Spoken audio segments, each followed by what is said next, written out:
Once again, good evening, folks. Haven't seen you for quite some time. I was out of the country and took care of my own personal issues over there with my mother and her health. And it's so nice to be back again over here and tying up with you once again, and back again with some very interesting folks over here in the community. And you all know this is the time that we are all getting ready for another year of elections. And we have got some great candidates running from Bannock County. And today I'm so privileged really to have with me our running candidate against our sitting Carl Anderson, who is a sitting commissioner as of now. Our running candidate is Tamara. Tamara, thank you so very much for being in the studios today. Thank you, Sanju. Thank you so much. So Tamara, why running as a commissioner? Why have you decided to run as a commissioner? Well, you know, I've lived here for 28 years, and Bannock County has been a great place for me. I raised 4 absolutely gorgeous children here. They did great. They're very successful. I've got a lot of friends here, and I just felt it was time for me to actually give back to the community that had given me so much. So I decided that the way to do that would be to run for office, and county commissioner sounds fascinating, so I picked that one. So what makes you think that you're going to be more effective and more compatible with the community and the county than the sitting commissioner? Well, there's several reasons why I'm going to be able to do that a lot better. Okay. The first one is the fact that I'm in the community all the time, and I'm not just going to events for a photo opportunity. I am going to events to volunteer. For an example, I just served breakfast at the Berkland's Buddy Breakfast this last weekend, and every time I'm at an event, I'm actually helping. So the big summer bash that we did for the Chiefs, I was helping with the volunteers there, you know, doing security, that kind of thing. So I'm out in the community, and I'm very accessible. People can talk to me, and people know me, and they know that if they have an issue, I will listen to them. And I think that is one of the first points, because my office will also be in the county courthouse. I won't be out on South 5th hiding behind Road and Bridge. I'll be out in the courthouse where people can find me and talk to me. Another thing is I am a very good planner, and when I plan to do projects, I plan to spend money, I make a plan.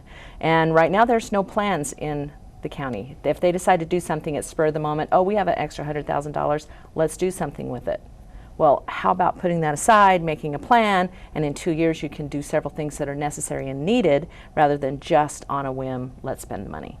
You know, are you okay if I address you as Tammy? Yes. Thank you. Tammy, I did see you in the community a lot. I've been here for 18 years now, and I have worked with you in various other projects also. Absolutely, you are in the community, have worked with the community for quite some time.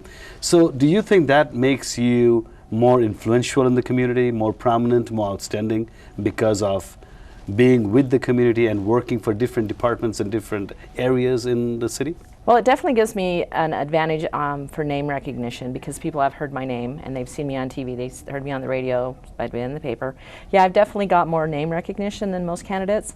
But I think the advantage it gives me is the fact that I am willing to do the hard work. I'm willing to buckle down and build a trail. I'm willing to serve breakfast. I'm willing to do things to help out the community. And I've always been like that, and I will continue to be like that. You know, it is more of also generating fund for the county. What is Tammy thinking about that? Where do you think we can generate? I know we spoke to our present sitting commissioner recently, and I've heard some areas that they're working on, and they think this is the only way that we can generate some funding for the county over here. What are your outlook? Where do you think we can raise some funding and help the county? Well, you know, we have an incredible opportunity with the wellness complex, and if that is run correctly and if it is maintained correctly, it can bring in a lot of revenue to the county and into the city of Pocatello, room rent and that kind of thing. But actually, to make money for the county, it's also, we should be able to do that as well. If we bring in good concerts, sell the tickets for enough money to cover our costs plus extra, then we'll be able to, that'll be a revenue generator. Also, our fairgrounds, we have 2 of them. We have one in Downey and we have one here in Pocatello, and we can bring events into those county fairgrounds. And so why have we been lacking all this time? Well, I think it's just a vision. I think it's just the fact that they don't want to think outside of the box. And there's a lot of things that would come into Pocatello that we could make money on if we just had the facilities, they were maintained correctly. That's a huge thing. If they are not maintained correctly, people aren't going to come and use them. Sure. If they come to the fairgrounds and see weeds and dead grass, they're not going to come again. They're not going to bring their event here. So I was in the county fair, talking about county fair recently, and I have seen the response was very poor. What causes that? Is it advertisement, or is not enough of attraction over there for the people? I was there twice just to make sure that yes, weekday and weekends are not the same. So I went on a weekday and on a weekend. It was very thin populated. Right. Well, and one thing you do have to do is not just go to the North County Fair, you need to go to the South County Fair, because the one that's in Downey is very well attended. There are a lot of people there. They have a lot of events all day long. They have things going on this stage all the time. They've got a rodeo. They've got a lot of things happening. And for the South County, that is a huge part of their revenue every year for their city. So Downey really needs the fair to do well, and they do a really good job of getting it together.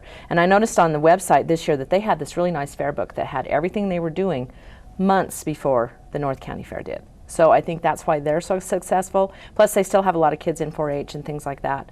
The North County Fair here in Pocatello, we don't have as much of the farmers and the kids raising the calves and the pigs and the chickens and that kind of thing to get them into the fair. So I think what we need to do for this fair to make money and to get more people to come is events. We need to make sure there's something going on all day, every day, and something in the evening, something exciting, something people will want to come to. So why are we lacking? Is it because of finances? Because we don't have the money?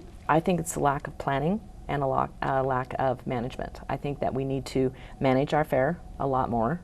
We've got a great fair board, but their hands are kind of tied on some things, and they really need the commission to step up and say, you know what, let's get a good event in here. How can we do that? And then find the proper person to do that and get it done. Did Tammy ever go and talk to the county commissioners of the board regarding the fair? The fair board? Yes. Actually, I had an article in the paper a few months ago about the lack of maintenance at the Downey Fairgrounds. What was the response?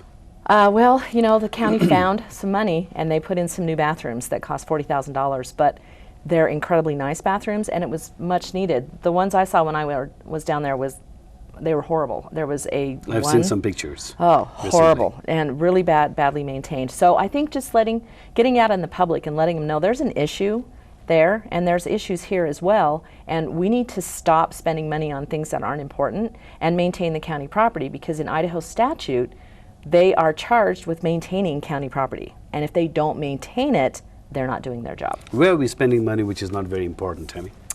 Well, you know, it may be important, but there's no plan. The remodel of the courthouse, moving the DMV, moving the license plates across the street, those may have been necessary because the courthouse needed an uplift and stuff, but there was no plan. There's no overall comprehensive, we want to do this in 5 years, we want to do this in 2 years. It's like, oh, let's do this. Okay, what's your plan? Oh, I don't know, let's just do it. You have to have a plan. You have to have a comprehensive plan for everything that's going on in the county.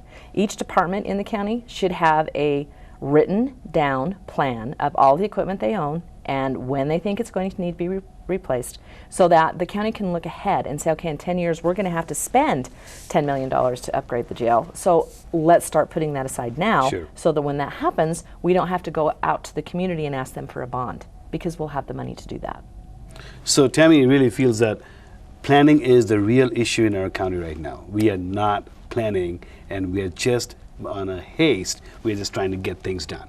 Hey, let's get this something done. 5 of them come together without much understanding the usage of it or the cost of it. Right. We just get it done without planning it. Right, and I did have a list of projects that were done in the last 5 years. There was a little over $650,000 in projects. $483,000 of those were never in the budget. They were not budgeted for. They were just done.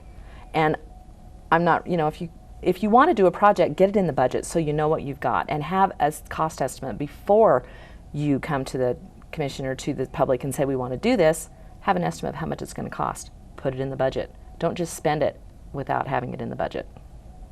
What have you seen has really worked out for the last 4 years before this elections? What did the county really accomplish in the last 4 years that you would be proud to say, yes, they have done this? I'd have to think about that for some time, because as far as I've been able to find, there hasn't been much of anything. Okay. What would Tamara do in the very first year when she takes office? Comprehensive plan for the entire county, each department in the county, get it in writing, and have a plan so that we know when the budget comes up next year, instead of just letting the department heads say, yeah, we need this much money, we'd say, okay, exactly what are you going to do with that money? And not just give us a list of numbers, tell us what you're going to do. And if it's not something that needs to be done, and if we can save money somewhere, we need to save money somewhere. And we need to cut the budget. This year the budget was cut by $1.1 million, which was an awesome job by our county clerk, Robert Pilecki.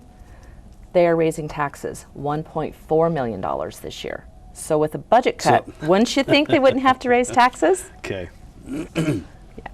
So you've been with the Greenway Foundation for quite some time now. You've been almost about 7-8 years, I believe, right? What was your major accomplishment in the Greenway Foundation, Tammy? You know, we got a lot of trail built while I was there. In the 6 years that I was there, we built a little over 5 miles of trail. And we got the word out to the community that it was there, that the Greenway was there. And it was someplace to go, it was someplace to take your family, and it was a fun, free thing to do. So we raised a lot of self-awareness, we got a lot of trail done, and I really got the public into helping with it. We started getting large groups of volunteers to come and help us with the cleanups, and we started getting large groups of people that would come and help, volunteer for the fundraisers and things like that. We were working on getting into the corporations and into the business world here in town so they could help support us, and that's really the biggest accomplishment of the You know what, I will I've personally forged. vouch on that, because I've seen you really working very hard towards the Greenway Foundation, and thank you very much for doing so. I think because of your efforts and your love and your patience that you had so much for Greenway Foundation, it's where it is today. Thank you very much for that. Thank you. Tammy, how would you explain this? How do you know that the people, that the community over here in this county believes in Tammy? What has Tammy done with the community, that the entire community believes in you, that yes, tomorrow she can be our commissioner. We can see that this is going to happen. She can be the leader that we have been looking for. How do you tell yourself, yes, the community is going to be with me. I have their support. How confident are you on that? You know, the way that you find out if the community supports you is you talk to them. And that's what I've been doing. And I've been talking to people in South County. I've been talking to people in Pocatello, Chubbuck. I've been talking to people, and I am finding a tremendous amount of support out there. And the other way that they show their support is donations to the campaign, and they're rolling in. And they're going to continue to roll in. I've raised quite a bit of money, and I'm having a lot of fun doing it. And there's a lot of support for people that know I'm glad to hear that. And you also understand that this is, the county is, you and I, we very well know this is a Republican belt, and it's a major challenge. How do you fight the challenge? You know, at the county level, you have to run on a party because that's just the way it is. Mm-hmm. But ideology should never be part of a decision made by a county commissioner, because we are not at the level to make a decision where ideology matters. So you just have to, at the county level, at the city level, you've really just got to look for the best person for the job, because that's how you're going to get the best person in that seat that's going to do the most for the community. I've spoken to the sitting commissioner recently, and I found out that there are huge amount of funding that is coming from Blackfoot to our county via some landfill areas. So do you really think that it's really helping our county? Is it really that much money that we are generating out of that? You know, I do not have the numbers for that because I haven't checked into it, which is one of the few things I haven't checked into, trust me. You have to look at how much it costs us to take the waste from Blackfoot and put in our landfill, and Sure. what that's going to do to us in 10 years. Is that going to fill our landfill full enough so that we are going to have to build on? Is it really going to be cost effective for us? And so you kind of have to look at a return on investment, which I know a lot of people don't ever look at. Like if you do an event and you spend 500 hours doing it and you make $1,000, was that cost effective? Was that a good return on investment? So you have to check for that. And so I would have to look at the numbers to see how much Blackfoot is paying, see how many tons of garbage they put into our landfill, and see how fast that was going to affect how full our landfill was. That was my I will concern. be checking into it. That was my because, concern. yes, But that how is a is it going concern. to affect us over here in the future? Right, because you can't always just look at, oh yeah, we can make a few dollars here. Now, you've got to look at 10, 15, 20 years in the future as to see the effect that it's going to have. Is politics the next step for Tammy, or is it just a stepping stone to get to another level in life? You know, this has been a lot of fun. I've always been fascinated with politics. I've watched every race, especially in the state and the local area for quite a few years. And this is the place I want to be right now. I want to be a county commissioner. I want to help the county. After that, I could go anywhere, because at this point, all 4 of my kids are outside of Pocatello. So if I really didn't want to be here, I could have left. But I really like Pocatello and I really want to be here. So this is a way to help me stay here and for me to give back to the community at the same time. So if Tammy do not get elected as a commissioner, she leaves town? I don't think so. I really don't. I think I'll be here because it's just, I'm home here and I know a lot of people. And that's the thing I would miss if I had to leave. I think the community is also very happy to have you in this community because you really do a lot for us. One word to describe Tamara Code. One word. Fantastic. Well, there's so many. There's hardworking. There's all of those. There's a lot. One major accomplishment or goal that you have in your mind, as I've already asked you again, after taking office. Tell me one thing that you're going to do immediately as soon as you take up as a commissioner in the office. I'm going to get a comprehensive plan going. I want each department to probably start working on it now. We want a plan as to how to move your department forward and what we can do to help you and what you need to make your department the best in the county. And I think that's going to be my first step. A year from now, when I sit down with Tamara, what has she seen in the county changed? Well, I do know that there will not be another $5,777 a year raise for the commission in a year like there was last year. That's not going to happen. Why do you think that happened?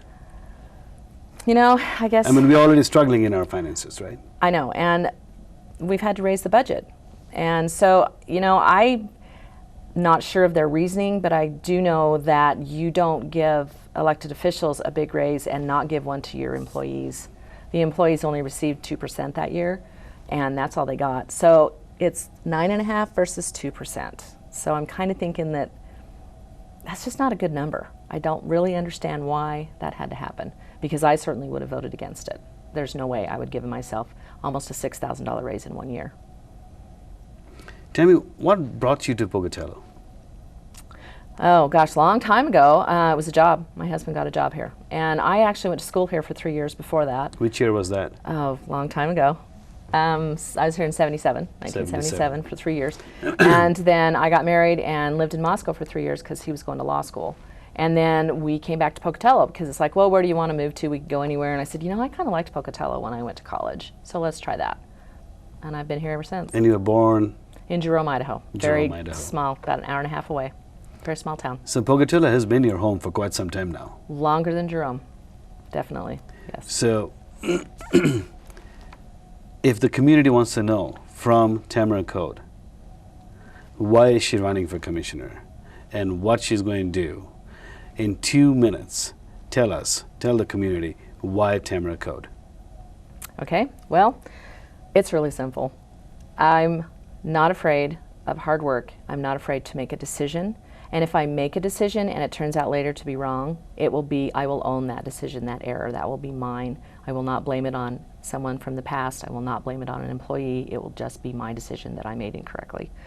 And I feel like I need to be open and accessible to all of the citizens of Bannock County instead of just the few that have my cell phone number. Everybody should be able to get a hold of me, and when I'm out in the community, that's the way they will be able to talk to me, and they'll be able to tell me their concerns, and I will be able to help them do that. And I really want to stay in Bannock County because this is a great place to be, and it's a beautiful town. We live in a beautiful city. There's a lot of really awesome people outside of this town. I mean, there's a lot of places in Bannock County besides Pocatello, and we always have to remember that because people kind of forget. Bannock County is a big, big county, and there's a lot of little towns in there and a lot of people that deserve to be represented by their commissioner, all of them, not just the few that, their personal friends, that kind of thing. And I will bring a new level of accountability to the commission because we need to be accountable. We have a budget this year of $54 million. That's taxpayer money that we are accountable for. And I think we need to make sure that it's spent correctly and to what is to the best advantage of the citizens of Bannock County. I think we need to make sure they all get a fair shake and they're all treated equitably. As a commissioner, Tammy, you wear a lot of hats. One of them is to grow the economy in the community. What is your vision towards that? Because I have spoken to a lot of politicians over here, a lot of city heads and county heads. I don't see the growth coming in as we want to intend to. What are you going to do to grow the economic standard of Pocatello or the county? There's been a big push lately to make a regional economic development group. And that would mean that it would be Idaho Falls, Pocatello, Blackfoot would all be in there together. Which just when you first look at it, that sounds like a great idea.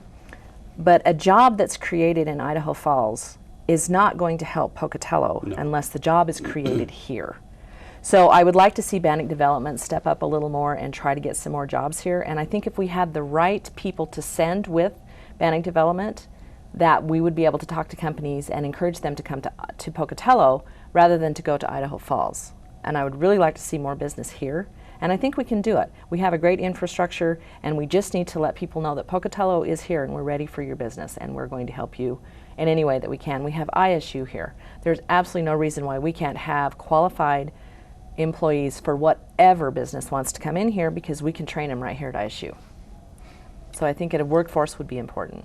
Absolutely right, because I sometimes feel why everything is attracted by Idaho Falls in that area. Whereas we have got the best of the infrastructure over here. It's a very family-oriented town. The mountains are very close over here. Whatever you need, you've got it over here. Right. But for some reason, which you might know very well, I don't know if you do, we are losing this. We are, and I think it's just the approach that we take. I don't think that we should market ourselves alongside of Idaho Falls, because and this is a female thing, I'm sure, but when I want to go shopping, I go to Idaho Falls. You go to Idaho Falls. Because there's more choices. And one thing that I've noticed is the CEOs of these big companies, they have wives. And those wives look at where they're thinking about putting their companies, and they're looking at it going, well, I don't want to drive 45 minutes to go shopping. I mean, in a big city, they'll drive 45 minutes, Sure. even though they'll only get 10 miles. But they're not going to drive 45 miles to get to shopping. No, and I think they discourage their husbands from bringing the businesses here. Do you say it's the choice that you make, or is it the salary structure that is based in this county or in this city? Is not very many people are not getting paid enough to take care of their needs. We have a pretty And low that's why median nobody income. comes over here. Maybe those chain stores are not coming here because of the economic standard. Right, because we do not support them. Because rather than shop in Pocatello at 2 stores, we will go somewhere where there's 50 stores. A lot of our money goes to Utah, and that's not good, to Salt Lake for shopping. A lot of our money goes to Idaho Falls, and that's not good. If we had the retail here that the people could shop and would actually shop here, that money stays right here in Pocatello, because we employ those people, even if it's a chain store. We pay them a salary, which they then turn around and spend in Pocatello. So it generates, like, I think it's 7 times a dollar goes through the community when it's spent here in the community. And we really need to encourage people to buy locally, which means buy in Pocatello. Don't get online. Come and find it in Pocatello. You may pay $10 more, but that money is going to stay in Pocatello instead of going somewhere else. But we need the choices here. We do need some The choices. people has to come here based on our economic standard. Right, and I Our think economic standard is not there. it's not. People are making $8 an hour over here. I know. With $8 an hour, you cannot bring Dillard's over here, for example, Right. or very many other name brand stores. And that's why I think people are going to Pocatello, Idaho Falls. So what would you do to see that we can bring in some better jobs over here where people can make at least $15 to $20 an hour? Well, that's also part of planning too. Where are we lacking? I think we need to look at where the trends are going, what trends are going to be in 10 years, what kind of jobs are going to be needed, what kind of technology is going to be around in 10 years, and then we need to start working on training that workforce right now, so that when those businesses are available, they will come here because we'll have a trained workforce. So we really need to just plan. You've got to plan. You've got to go out 10 years in the future, and you've got to try to figure out what is going to be happening, and then you need to plan for that. So, and we need to make sure that when we give something to a business or an organization to come here, that if there's a mutual agreement, like they're going to give us something and we're going to give them something, make sure that they do give us what they've promised, instead of us just giving to them and then never getting their reciprocation. So we have to make sure that we're working as partners with all the businesses. Speaking to one of the city heads about 7 to 8 months back, or about a year, I think, there was a commitment that there's a huge company coming over. And it was a hush-hush, and still a hush-hush. Did you know who was coming in and why they stopped and No. changed their plans? No, because that Bannock Development and people that bring it, they have to keep that pretty close to their chest because the bigger companies and corporations don't want you to know they're coming in. But if you look at the overall economy in the last 5 years here, we've lost way more jobs than we've gained. We lost Heinz. The Hoku plant never did anything. I mean, so we've lost way more jobs than we've brought in. And I don't know if I have all the answers, because I'm sure I don't. But one thing I will do is work with the people that do. And we can come to a consensus and we can start working together, which is very important. And then we can figure it out and we can get jobs here. Tell me, Pocatello is really very close to me also. Since I came from India, I've lived here for the last 18 years. And it is heartbreaking to see how many companies are closing over here and getting out of here, and some of them not being successful. And I'm still trying to figure it out whether it is us over here which is pushing them out, or what is the real purpose for this. Because they just leave and then we say, oh, they just closed. Bummer. I don't see the real effect that, can we stop them? Can we work with them? Would you be willing, for example, if you were the commissioner, when Heinz went off, what would have been your role to see how to keep Heinz back? You know, a lot of people, I know you were not in that suits then, but a lot of people knew Heinz was leaving way before it hit the paper, including the people in charge. If they would have done something when they first heard, instead of waiting until the announcement was made that they're closing in a month, I think they may have had a better chance of saving Heinz. But you can't wait. Yeah, I mean, as soon as you find out something, you've got to go to that company, you got to start talking to them. If it's 6 months before they're closing, you got 6 months to use. But as soon as you find something out, you've got to go and talk to that company. You can't be blindsided or act like you're surprised when you finally find out because it came out in the paper. A lot of people know about it way before then. And so you've got to start working at it as soon as you find out, instead of just letting it happen. And you need to talk to people while they're here. You need to retain those employers. You need to talk to them and say, is there something that's going on that is not working for your business? Is there anything we can do to make it better for you here? And you got to do that all the time. not having your husband with you right now and he taking a job out of town, how does it feel running a campaign by yourself? You know, I'm not running it by myself because I know a lot of people in Pocatello and they are really helping me out. And, you know, that brings it right back to the economy. He could not get a job in Pocatello, so he had to take a job out of town. And it's been rough, but we're not the first couple to have had to do this with a wife or a husband moving out of town and the other one staying here. My daughter was still in high school. We had to finish her through the year. And then she went to college. And I committed last November to run for commissioner. So when Bill got his job in May, I talked to him about it and I said, you know, I don't usually back out on my commitments and I've committed to do this. And so I really want to see it through. And we both decided that that would be the best for me to finish this. And then we'll see what happens after I get elected. Definitely. Definitely. We will all see what happens after Tamara Coates gets elected in the office as a commissioner. Folks, that was Tamara Coates. Just listen to her views, her admiration, her love for City of Pocatello and the county. She has been with us for quite some time, and she is running for commissioner this coming November 2nd. We wish her all the very best.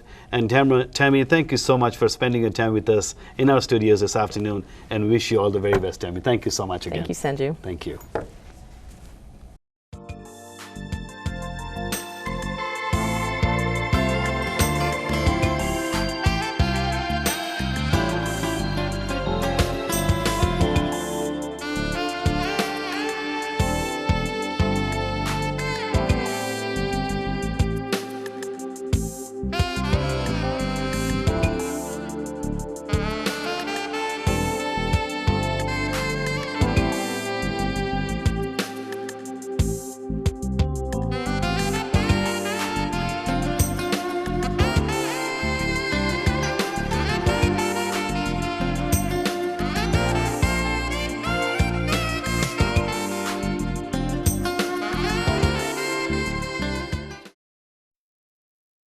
In 1977, an 8-year-old boy picked up the game of golf from his father.